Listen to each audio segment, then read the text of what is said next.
வணக்கம். நான் Guna Mathivanan, simply current அஃபேர்ஸ்னுடைய ஃபவுண்டர் டைரக்டர். இன்னைக்கு நம்மளுடைய ஹிட்லர் சீரீஸ்ல ஒரு இன்ட்ரெஸ்டிங்கான கான்செப்ட் பத்தி பார்க்க போறோம். ஹிட்லர் சீரீஸ்ங்கிறது எல்லாருக்குமே தெரியும். 2026 சிவில் சர்வீஸ் பிரிலிமினரி எக்ஸாம் மையமா வச்சு ஒரு 200 இம்பார்ட்டன்ட் கரண்ட் அஃபேர்ஸ் டாபிக்ஸ் நடத்திக்கிட்டு இருக்கேன். அதுல இன்னைக்கு நம்ம பார்க்க போற டாபிக், மரம் வளர்த்தா உங்களுக்கு காசு கிடைக்கும் அப்படின்னு சொன்னா எப்படி இருக்கும்? சார், மரம் வளர்த்தா காய் காய்க்கும், பழம் காய்க்கும், அதை வித்து காசு, அப்படி இல்லை. சும்மா நீங்க மரம் வளர்த்தாலே உங்களுக்கு காசு கிடைச்சா எப்படி இருக்கும்? அதே மாதிரி நீங்க தண்ணியெல்லாம் சேமிக்கிறதுக்கான ஒரு முயற்சி எடுத்தீங்கன்னா அதுக்கு காசு கிடைச்சா எப்படி இருக்கும்? அதுதான் கிரீன் கிரெடிட் ப்ரோக்ராம்.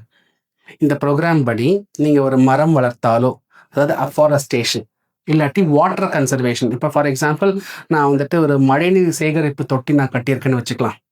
அது பார்த்தீங்கன்னா நம்ம ஒரு நீரை கன்சர்வ் பண்ணுறதுக்கான ஒரு முயற்சி, ரைட்? அதே மாதிரி தான் நான் மரம் வளர்க்குறேன், இல்லை ஒரு தோப்பு வளர்க்குறேன் அப்படிங்கிற பட்சத்தில் நான் கவர்மெண்ட் கிட்ட அதை ரிஜிஸ்டர் பண்ணலாம். இந்த மாதிரி நான் ஒரு எஃபர்ட் எடுத்திருக்கேன், அஃபாரஸ்டேஷனுக்காக, வாட்டர் கன்சர்வேஷனுக்காக நான் ஒரு எஃபர்ட் முயற்சி எடுத்திருக்கேன் அப்படின்னு நீங்கள் கவர்மெண்ட் கிட்ட சொன்னீங்கன்னா, ஒரு வெப்சைட் இருக்குது, நான் இந்த நோட்ஸில் கொடுத்துருக்கேன், www.moefcc-gcp.in. அது மினிஸ்ட்ரி ஆஃப் என்வாயன்மெண்ட்ல இருக்கிற கிரீன் கிரெடிட் ப்ரோக்ராம் .in. இங்கே போய் நீங்கள் ரெஜிஸ்டர் பண்ணீங்கன்னா ஒரு அட்மினிஸ்ட்ரேட்டர் வருவார், வந்து செக் பண்ணுவார், நிஜமாவே நீங்கள் இத்தனை மரம் வளர்த்துருக்கீங்களா, நிஜமாவே நீங்கள் நீங்கள் மழை நீரோ இல்லை வேற ஏதாவது நீரை சேமிக்கிறதுக்கான ஒரு முயற்சி எடுத்திருக்கீங்களா. சில கண்டிஷன்ஸ்லாம் இருக்கு, நான் அதுக்குள்ளே போக விரும்பல. ஸோ அந்த மாதிரி நீங்கள் உண்மையான முயற்சி எடுத்திருக்கிற பட்சத்தில் உங்களுக்கு ஒரு கிரீன் கிரெடிட் கொடுப்பாங்க. ஒரு கிரெடிட்னு இல்லை, நீங்கள் எவ்வளோ மரம் வளர்த்துருக்கீங்கிறத பொறுத்து உங்களுக்கு கிரீன் கிரெடிட் கொடுப்பாங்க. அது ஒரு சர்டிஃபிகேட்னு இமேஜின் பண்ணிக்கோங்களேன். உங்களுக்கு ஒரு சர்டிஃபிகேட் கொடுப்பாங்க. சரி, அந்த சர்டிஃபிகேட் வச்சு என்ன யூஸ்? அந்த சர்டிஃபிகேட்டை நீங்கள் விற்க முடியும். விற்க முடியுமா? யார் வாங்குவாங்க? இங்கே தான் கவர்மெண்ட் என்ன பண்ணுறாங்கன்னா, ஒரு ட்ரேடிங் பிளாட்ஃபார்ம் கிரியேட் பண்ணுறாங்க. ஒரு ஸ்டாக் மார்க்கெட் மாதிரி ஒரு ட்ரேடிங் பிளாட்ஃபார்ம் கிரியேட் பண்ணுறாங்க.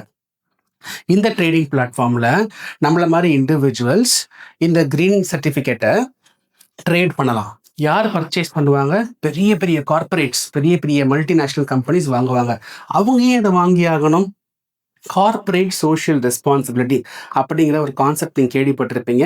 நான் இன்னொரு வீடியோவில் டீட்டெயில்டாக அதை பற்றி நான் போடுறேன். சிம்பிளாக சொல்லணும்னா, இந்த மாதிரி பெரும் நிறுவனங்கள் அவங்க அதிகமான பணம் சம்பாதிக்கும் பொழுது அதில் ஒரு 2%, இப்போது நான் ஒரு 1000 கோடி சம்பாதிக்கிற ஒரு நிறுவனம் வச்சிருக்கேன்னு வச்சுப்போமே, அதில் 2%ங்கிறது 20 கோடி ரூபாய். அந்த 20 கோடி ரூபாவை நான் இந்த சமுதாயத்துக்காக செலவு பண்ணணும். இதுதான் கார்பரேட்ஸோடைய சோஷியல் ரெஸ்பான்சிபிலிட்டி. இப்போ இந்த சிஎஸ்ஆர், ஒரு கார்பரேட்ஸுமே அவங்க கிட்ட இருக்கிற இந்த சிஎஸ்ஆர் 2% பணத்தை, இந்த ப்ராஃபிட்ல இருக்கிற 2% பணத்தை அவங்க சொசைட்டிக்காக செலவு பண்ணணும்னு சொல்றாங்க. என்ன மாதிரி செலவுகள் பண்ணலாம் அப்படிங்கிறதையுமே கவர்மெண்ட்டே சொல்லுவாங்க. நீங்க இதெல்லாம் பண்ணலாம், இதெல்லாம் பண்ண முடியாதுன்னு கவர்மெண்ட் சொல்லுவாங்க. அந்த சிஎஸ்ஆர் கண்டிஷன்ஸ்ல இப்போ இந்த கிரீன் கிரெடிட் பர்ச்சேஸையுமே கொண்டு வந்துட்டாங்க. அதாவது இந்த கார்பரேட்ஸ் அவங்க கிட்ட இருக்கிற இந்த சிஎஸ்ஆர் பணத்தை யூஸ் பண்ணி இந்த மாதிரி சர்டிஃபிகேட்ஸை வாங்கலாம் அப்படிங்கிறதையுமே ஒரு பாயிண்டாக கொண்டு வந்துட்டாங்க. ஸோ இந்த ட்ரேடிங் பிளாட்ஃபார்மில் இப்போ என்கிட்ட ஒரு 10 கிரெடிட் இருக்குன்னு வச்சுக்கலாமே, அந்த 10 கிரெடிட்டை நான் ட்ரேடிங் பிளாட்ஃபார்மில் ப்ளேஸ் பண்ணும் பொழுது கார்பரேட் அதை வாங்கிப்பாங்க, எனக்கு காசு வரும், ரைட்? ஸோ இதுதான் மெக்கானிசம். ஸோ ஒரு இண்டிவிஜுவல் அவங்க எஃபர்ட் எடுத்து வாட்டர் கன்சர்வேஷனோ அஃபாரஸ்டேஷனோ பண்ணும் பொழுது அதை சர்டிஃபிகேட்டாக மாற்றி கார்பரேட்ஸ் கிட்ட விற்க முடியும். இதுதான் கிரீன் கிரெடிட் ப்ரோக்ராம். இன்னைக்கு இந்த 2 விஷயத்துக்கு மட்டும்தான், அதாவது வாட்டர் கன்சர்வேஷன் அண்ட் அஃபாரஸ்டேஷனுக்கு மட்டும்தான் இந்த கிரெடிட் சிஸ்டம் ஒர்க் அவுட் ஆக போகுது. பட் கவர்மெண்ட் வருங்காலத்தில் இந்த என்னென்ன வாட்டர் கன்சர்வேஷன் அஃபாரஸ்டேஷன் தாண்டி மற்ற விஷயத்தையுமே கொண்டு வரலாம் அப்படின்னு முடிவு பண்ணியிருக்காங்க. இந்த ஐடியாவை உலகத்துக்கே நம்ம பிரைம் மினிஸ்டர் பிரசன்ட்டும் பண்ணாரு. எப்போ பிரசன்ட் பண்ணினாரு? 2023 கான்ஃபரன்ஸ் ஆஃப் பார்ட்டிஸ் 28 துபாயில் நடந்துச்சு.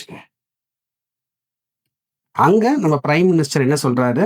இங்க பாருங்க, கார்பன் கிரெடிட் அப்படின்னு ஒரு சிஸ்டம் இருக்கு.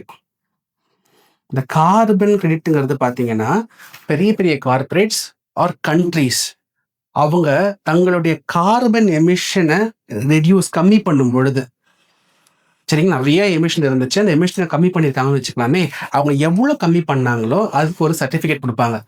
அந்த சர்டிஃபிகேட்டை நம்ம காசாக மாற்றிக்க முடியும். இது கார்பரேட் லெவலில், பெரிய பெரிய ஃபேக்ட்ரி லெவலில் நடக்கிற ஒரு கான்செப்ட், கார்பன் கிரெடிட். நம்ம இந்த இண்டிவிஜுவல்ஸ்லையுமே இந்த இடத்துக்கு கொண்டு வரணும், அவங்களையுமே இந்த கிரெடிட் சிஸ்டமில் கொண்டு வரணும், அவங்களையும் மோட்டிவேட் பண்ணணும்.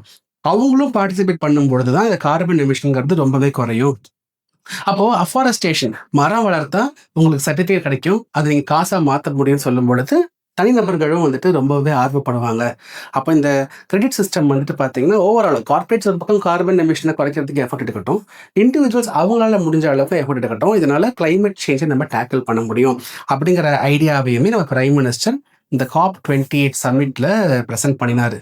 சார் அது என்ன சார் COP28 என்னன்னே புரியலையே. 1992 கொஞ்சம் பேக்ரவுண்ட் போய் பார்ப்போம். 1992ல பார்த்தீங்கன்னா பிரேசில் ரியோ டி ஜெனிரோவில் ஒரு UN கான்ஃபரன்ஸ் நடந்துச்சு. United nation conference on environment and டெவலப்மெண்ட்ல ஒரு கான்ஃபரன்ஸ் நடந்துச்சு. அந்த கான்ஃபரன்ஸை தான் எர்த் சமிட் அப்படின்னு நம்ம கூப்பிடுவோம். இந்த கான்ஃபரன்ஸில் எல்லா கண்ட்ரிஸும் கலந்துக்கிட்டவங்கலாம் சேர்ந்து ஒரு 3 இம்பார்ட்டண்ட் கன்வென்ஷன்ஸை சைன் பண்ணாங்க. ஒரு ட்ரீட்டின்னு வச்சுப்போமே, 3 முக்கியமான ட்ரீட்டின்னு வச்சுக்கலாம். கன்வென்ஷன் என்ன கன்வென்ஷன்? ஒன்று UNFCCC, united nation framework convention for climate change. So climate சேஞ்சை டேக்கிள் பண்ணுறதுக்காக ஒரு ட்ரீட்டி. அடுத்து பார்த்தீங்கன்னா கன்வென்ஷன் ஆன் பயாலஜிக்கல் டைவர்சிட்டி, அதாவது ஃப்ளாரா ஃபானா, உங்களுக்கு animal species plant species conserve பண்ணணும் இல்லையா. ஸோ அந்த பயாலஜிக்கல் டைவர்சிட்டியை ப்ரொடெக்ட் பண்ணுறதுக்கு ஒரு ட்ரீட்டி. அதே மாதிரி UNCCD, United nation convention to combat desertification. அதாவது இந்த லேண்ட் எல்லாம் பார்த்தீங்கன்னா கிளைமேட் சேஞ்ச்னால ரொம்ப தண்ணி இல்லாமல் வறட்சியாக மாறி டீக்ரேட் ஆகுது. அது வந்துட்டு ஒரு வேஸ்ட் லேண்டாக மாறுது. அப்படி வேஸ்ட் லேண்ட் ரொம்ப காலம் வேஸ்ட்டாகவே இருந்தால் டெசர்ட்டாக மாறி போயிடும். இதெல்லாம் நம்ம காம்பேட் பண்ணணும். இதுக்காக 3 இம்பார்ட்டன்ட் கன்வென்ஷன் சைன் பண்ணாங்க. நம்ம இந்த UNFCCC எடுத்துக்கலாம். இந்த கன்வென்ஷனை சைன் பண்ண கண்ட்ரீஸ் அவங்க எல்லாரையுமே நம்ம பார்ட்டிஸ்ன்னு சொல்லுவோம். இந்தியா பார்த்தீங்கன்னா சைன் பண்ணியிருக்கு. So India is a party to UNFCCC. 1995ல இருந்து இந்த பார்ட்டிஸ் எல்லாரும் வருஷம் ஒரு ஊர்ல கூடி மீட் பண்ணுவாங்க. அந்த மீட்டிங்க்கு பேர் தான் கான்ஃபரன்ஸ் ஆஃப் பார்ட்டிஸ். அந்த மீட்டிங்க்கு பேர் தான் கான்ஃபரன்ஸ் ஆஃப் பார்ட்டிஸ். இந்த கான்ஃபரன்ஸ் ஆஃப் பார்ட்டிஸ் இவருடைய 28வது மீட்டிங் பார்த்தீங்கன்னா 2023 துபாயில் நடந்துச்சு. அந்த மீட்டிங்கில் தான் பிரைம் மினிஸ்டர் இந்த ஐடியாவை உலகத்துக்கேவும் பிச் பண்ணார். ரைட், சரி, நல்லா இருக்குல்ல இந்த ஐடியா. இப்போ நான் என்ன சார் பண்ணணும்? நான் வந்துட்டு மரம் வளர்க்க போகிறேன், வளர்த்துருங்க. நீங்கள் வந்துட்டு ஒரு செடி வளர்த்த உடனே, ஒரு விதை போட்ட உடனேலாம் உங்களுக்கு காசு கிடைக்காது. அது மரமாக மாறணும், சில வருஷங்கள் அது மரமாக இருக்கணும். போய் நீங்கள் இங்கே ரிஜிஸ்டர் பண்ணிங்கன்னா உங்களுக்கு அட்மினிஸ்ட்ரேட்டர் வருவாங்க. இந்த என்டையர் ப்ரோக்ராமை மானிட்டர் பண்ணி அதை இம்ப்ளிமெண்ட் பண்ணுறது யாருன்னு பார்த்தீங்கன்னா உங்களுக்கு ICFRE, Indian council of forestry research and education, ministry of என்வாயன்மெண்ட்டுக்கு கீழே இருக்க ஒரு அட்டானமஸ் பாடி. அவங்க தான் ரெஸ்பான்சிபிள். அவங்க ஆள் அனுப்புவாங்க, சர்டிஃபிகேட் தருவாங்க. உங்களுக்கு சர்டிஃபிகேட் வந்த உடனே பிளாட்ஃபார்மில் நீங்கள் ட்ரேட் பண்ணலாம், நீங்கள் காசு பார்க்கலாம். ரைட், இன்ட்ரெஸ்டிங்காக இருக்குல்ல. பிளாட்ஃபார்மில் ரெடி ஆகிட்டு இருக்கு. சரிங்களா? இன்றைக்கே நீங்கள் போய் பண்ண முடியும்னு நினைக்காதீங்க. கான்செப்ட் நம்ம புரிஞ்சுப்போம். UPSCக்கு அது ரொம்ப ரொம்ப இம்பார்ட்டன்ட். ரைட் ஃப்ரெண்ட்ஸ், உங்களுக்கு எங்கள் இனிஷியேட்டிவ் எல்லாம் பிடிச்சிருக்குன்னு நான் நம்புகிறேன். உங்களுக்கு என்ன ஃபீட்பேக் இருந்தாலும் கமெண்ட் செக்ஷனில் கொடுங்க. உங்கள் ஃபீட்பேக் தான் எங்களுடைய ரியல் மோட்டிவேஷன். உங்களை நாளைக்கு இன்னொரு இன்ட்ரெஸ்டிங்கான ஹிட் லிஸ்ட்டை சந்திக்கிறேன். அது வரைக்கும் பாய் ஃப்ரம் குணா மதிபானன்.